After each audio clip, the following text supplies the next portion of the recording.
नमस्कार दोस्तों, हाल ही में सुप्रीम कोर्ट ने एक मामले की सुनवाई करते हुए पॉक्सो एक्ट के मिसयूज को लेकर के अपनी चिंता जाहिर की है और सुप्रीम कोर्ट की तरफ से सरकार को यह सलाह दी गई है कि आप पॉक्सो एक्ट में एक एक्सेप्शन लेकर के आइए, जिसको सुप्रीम कोर्ट ने रोमियो जूलियट प्रोविजन के नाम से संबोधित किया है। तो आज इस वीडियो में हम समझेंगे कि बेसिकली सुप्रीम कोर्ट ने क्या कहना चाहा है, किस तरीके से कानून का गलत इस्तेमाल होता है, एज ऑफ कंसेंट का क्या मतलब है, रोमियो जूलियट प्रोविजन क्या हो सकता है। तो इन तमाम बिंदुओं को हम डिस्कस करने वाले हैं। तो चलिए वीडियो की करते हैं शुरुआत। और सबसे पहले आपके लिए एक इंपॉर्टेंट सूचना है। वीडियो शुरू करने से पहले आपके लिए एक इंपॉर्टेंट जानकारी है। अगर आप यूपीएससी एग्जाम की तैयारी कर रहे हैं, अगर आप चाहते हैं कि आपको कम प्राइस में, अफोर्डेबल प्राइस में दृष्टि जैसे एक बहुत प्रतिष्ठित संस्थान की जो फैकल्टीज हैं उनके साथ पढ़ने का मौका मिले, वो भी बहुत कम प्राइस में, तो आपके लिए एक बहुत अच्छा मौका है, एक बहुत अच्छा कोर्स है। मात्र 24,999 रुपए में आपके लिए एक कोर्स यहां पर लाए हैं हम। और इसमें भी अगर आप इस कोड का इस्तेमाल करते हैं, अगर आप इस कोड को यूज करते हैं, अक्षय कोड को आप डालते हैं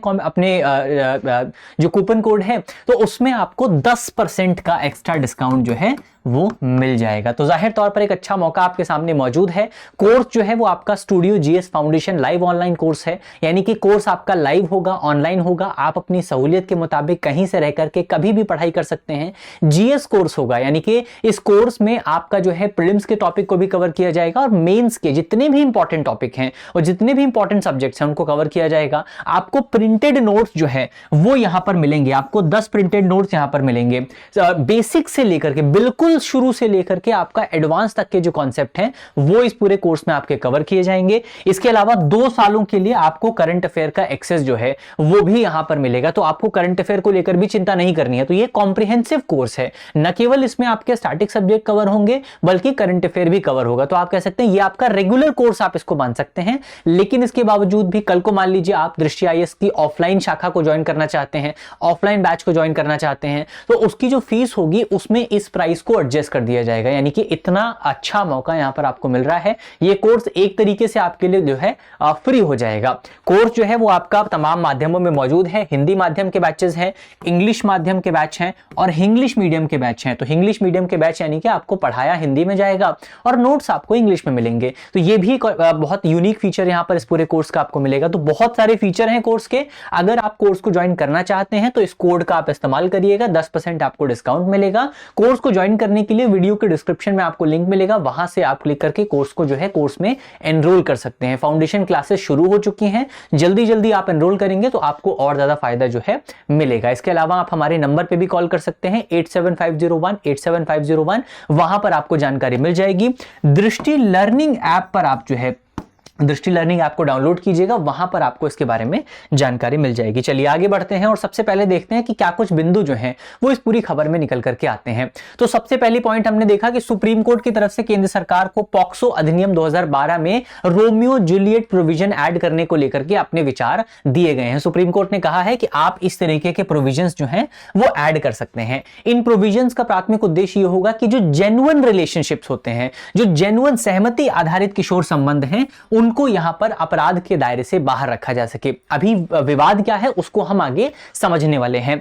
इसके अलावा अगर आप देखें तो सुप्रीम कोर्ट ने हमने देखा कि पॉक्सो कानून का किस तरीके से गलत इस्तेमाल हो रहा है, खासतौर पर किशोरों के खिलाफ किस तरीके से गलत इस्तेमाल किया जा रहा है, जिनकी उम्र 16 से 18 वर्ष के बीच में है। ऐसे जो रिलेशंस हैं उनमें किस तरीके से गलत इस्तेमाल आपको देखने को मिलता है, उसको लेकर के सुप्रीम कोर्ट ने अपनी चिंता जो है जाहिर की है। तो ये हमने देखा कि क्या बिंदु निकल करके आए हैं। अब आपका रोमियो जूलियट क्लॉज क्या हो सकता है, रोमियो जूलियट प्रोविजन क्या हो सकता है, उस पर बात करते हैं। तो रोमियो जूलियट प्रोविजन जो है, जैसा कि सुप्रीम कोर्ट ने बताया है, ये एक एक्सेप्शन हो सकता है। क्या है? एक लीगल एक्सेप्शन आप इसको मान सकते हैं, जिसका प्राथमिक उद्देश्य है भारत में जो क्लोज इन एज वाले जो किशोर हैं, जो कम उम्र के किशोर हैं, उनके बीच में जो सहमति से यौन संबंध बनते हैं, उन यौन संबंधों को स्टैट्यूटरी रेप के दायरे से बाहर रखा जा सके।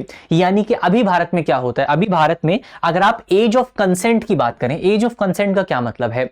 एज ऑफ कंसेंट का बहुत सिंपल सा मतलब यह है कि वो आयु, वो एज, जिस एज के बाद जो है आप सहमति देने लायक हो जाते हैं, किसके लिए? यौन संबंध बनाने के लिए। तो भारतीय कानून में एज ऑफ कंसेंट कितनी है? भारतीय कानूनों में पॉक्सो एक्ट जो है उसमें 18 वर्ष को एज ऑफ कंसेंट माना गया है। बहुत सिंपल सी बात है कि अगर आप 18 वर्ष से ज्यादा उम्र के हैं तो आप यौन संबंध स्थापित कर सकते हैं अपनी सहमति के आधार पर। लेकिन अगर आप 18 वर्ष से कम उम्र के हैं तो आपको क्या माना जाएगा? आपको चाइल्ड माना जाएगा। और चाइल्ड यानी कि बच्चे की तरफ से या 18 वर्ष से कम उम्र का अगर कोई व्यक्ति है, उसकी तरफ से अगर यौन संबंधों के लिए सहमति दी भी गई है तो वो सहमति भारतीय कानूनों में वैलिड नहीं मानी जाती है। तो ऐसे में क्या होता है, ऐसे में ये होता है कि अगर कोई व्यक्ति जो है जिसकी उम्र 18 वर्ष से ज्यादा है, वो किसी ऐसे व्यक्ति के साथ यौन संबंध बनाता है जिसकी उम्र 18 वर्ष से कम है, तो ऐसे में यहां पर क्या है, इसको स्टैट्यूटरी रेप माना जाता है। भले ही उस व्यक्ति ने जो है सहमति प्राप्त की हो, भले ही दोनों व्यक्तियों ने यौन संबंध अपनी सहमति से बनाए हो,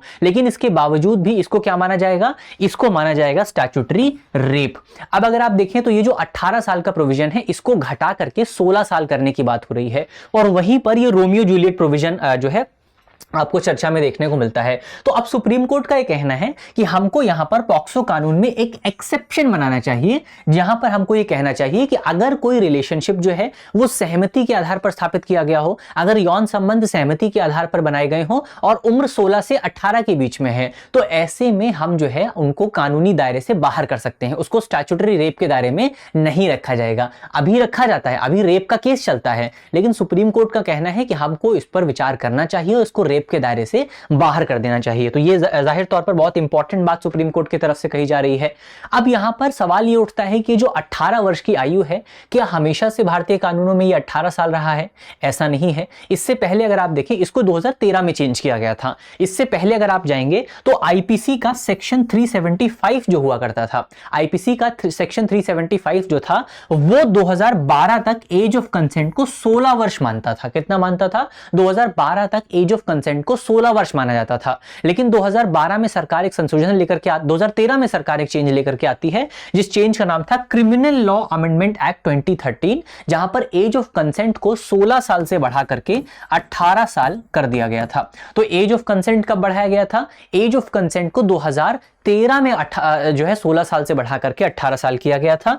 इसके अलावा भारतीय न्याय संहिता 2023 की अगर आप बात करें तो भारतीय न्याय संहिता 2023 की धारा 63 जो है, धारा 63 जो है, धारा 63 साफ तौर पर यह कहती है कि अगर 18 वर्ष से कम उम्र की महिला के साथ यौन संबंध जो है बनाए जाते हैं तो उसको बलात्कार, उसको रेप माना जाएगा, भले ही वो यौन संबंध जो है वो सहमति के आधार पर बनाए गए हो। यानी कि बीएनएस में भी ये प्रोविजन जो है वो आपको देखने को मिलेगा। हालांकि बीएनएस का जो प्रोविजन है वो जेंडर स्पेसिफिक है, वो केवल महिलाओं पर लागू होता है, और आपका पॉक्सो का जो प्रोविजन है वो जेंडर न्यूट्रल है, वो आपका महिलाओं और पुरुषों दोनों पर लागू होता है। तो ये इंपॉर्टेंट डिफरेंस यहां पर आपको याद रखना है, बहुत बारीक सी बात है कि आपका पॉक्सो एक्ट जो है वो जेंडर न्यूट्रल है, महिलाओं पुरुषों दोनों पर लागू होता है, लेकिन जो आपका बीएनएस के सेक्शन 63 है वो जेंडर स्पेसिफिक है, वो केवल महिलाओं पर लागू होता है। तो ये हमने एज ऑफ कंसेंट की बात कर ली है। अब एज ऑफ कंसेंट को घटाने के पक्ष में बहुत सारे तर्क दिए जाते हैं कि हमको एज ऑफ कंसेंट जो है वो कम कर देना चाहिए। तो क्या क्या तर्क दिए जाते हैं? सबसे पहले एज ऑफ कंसेंट को घटाने के पक्ष में क्या तर्क दिए जाते हैं?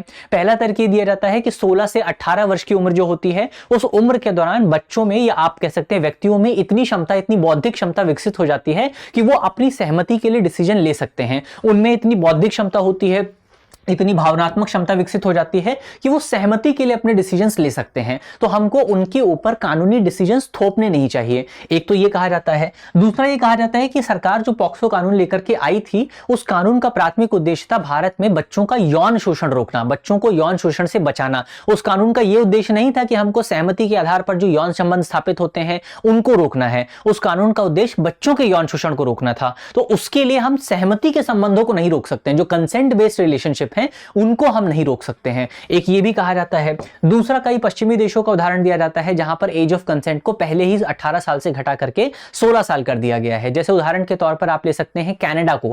कनाडा में एज ऑफ कंसेंट जो है वो 16 साल है। आप यूके का एग्जांपल ले सकते हैं, आप ईयू का एग्जांपल ले सकते हैं जहां पर एज ऑफ कंसेंट जो है वो काफी कम है। इसके अलावा विपक्ष में भी बहुत सारे तर्क आपको देखने को मिलते हैं, जिसमें पहला तर्क ये कहा जाता है कि इसको अगर आप एज ऑफ कंसेंट को 16 साल तक कम कर देते हैं तो इसकी वजह से बच्चों की तस्करी और बच्चों का यौन शोषण का जो खतरा है वो बहुत ज्यादा बढ़ जाता है। बच्चों की तस्करी के मामले जो हैं वो आपको बढ़ते हुए नजर आ सकते हैं। तो एक तो ये बात यहां पर कही जाती है। दूसरा ये कहा जाता है कि सहमति को कानूनी रूप से मान्यता देने का मतलब यह है कि हम शोषण को वैध मान्यता प्रदान कर रहे हैं। शोषण को जो है यहां पर कानूनी जो मान्यता है, लीगल स्टेटस जो है वो दिया जा रहा है। एक तीसरा तर्क जो इसके विपक्ष में दिया जाता है वो ये है कि अभी अगर आप देखें 18 वर्ष की आयु को हमने एज ऑफ कंसेंट माना है, और अगर तो ये क्या है, ये हमको एक ऑब्जेक्टिव क्राइटेरिया प्रदान करता है। तो यहां पर इंसानों का विवेक नहीं आता है, डिस्क्रिशनरी कोई प्रोविजन नहीं है। 18 वर्ष से ज्यादा है तो सब ठीक है, 18 वर्ष से कम है तो यहां पर स्टैट्यूटरी रेप के प्रोविजन लागू होते हैं। लेकिन अगर हम रोमियो जूलियट प्रोविजन लागू करते हैं तो वो डिस्क्रिशन को लेकर के आता है। डिस्क्रिशन यानी कि कोर्ट इस बात को तय करेगा कि कौन से जो आपके संबंध हैं वो सहमति के आधार पर बनाए गए थे और कौन से संबंध असहमति के आधार पर नहीं बनाए गए थे। तो यहां पर इंसानी विवेक शामिल हो जाता है, और जहां पर इंसानी विवेक शामिल होता है वहां पर बायसनेस का खतरा बढ़ जाता है। तो यहां पर बायसनेस का खतरा जो है वो भी बढ़ सकता है। तो एक ये इंपॉर्टेंट प्रोविजन जो है वो हमको यहां पर याद रखना है। तो ये हमारा जो पूरा टॉपिक था यहां पर होता है समाप्त। अंत में आपको कमेंट बॉक्स में बताना है कि बीएनएस का कौन सा सेक्शन है, बीएनएस का कौन सा सेक्शन है जो कि ये कहता है कि 18 वर्ष से कम उम्र की महिला के साथ अगर आप यौन संबंध स्थापित करते हैं तो ये रेप की कैटेगरी में शामिल किया जाएगा।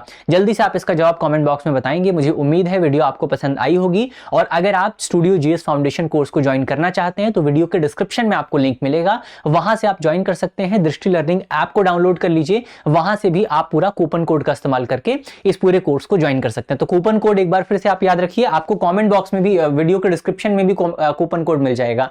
तो मेरा नाम आप वहां पर लिखेंगे AKSHAY, ये आपका कूपन कोड है, 10% डिस्काउंट आपको मिलेगा। तो इसी नोट के साथ करते हैं आज की अपनी वीडियो को समाप्त। मिलते हैं आपसे अगली वीडियो में, तब तक के लिए अपना ख्याल रखिए, ध्यान रखिए, पढ़ते रहिए। धन्यवाद। अब एग्जाम की तैयारी को और बेहतर करने के लिए हमारे चैनल को लाइक, शेयर और सब्सक्राइब करना ना भूलें।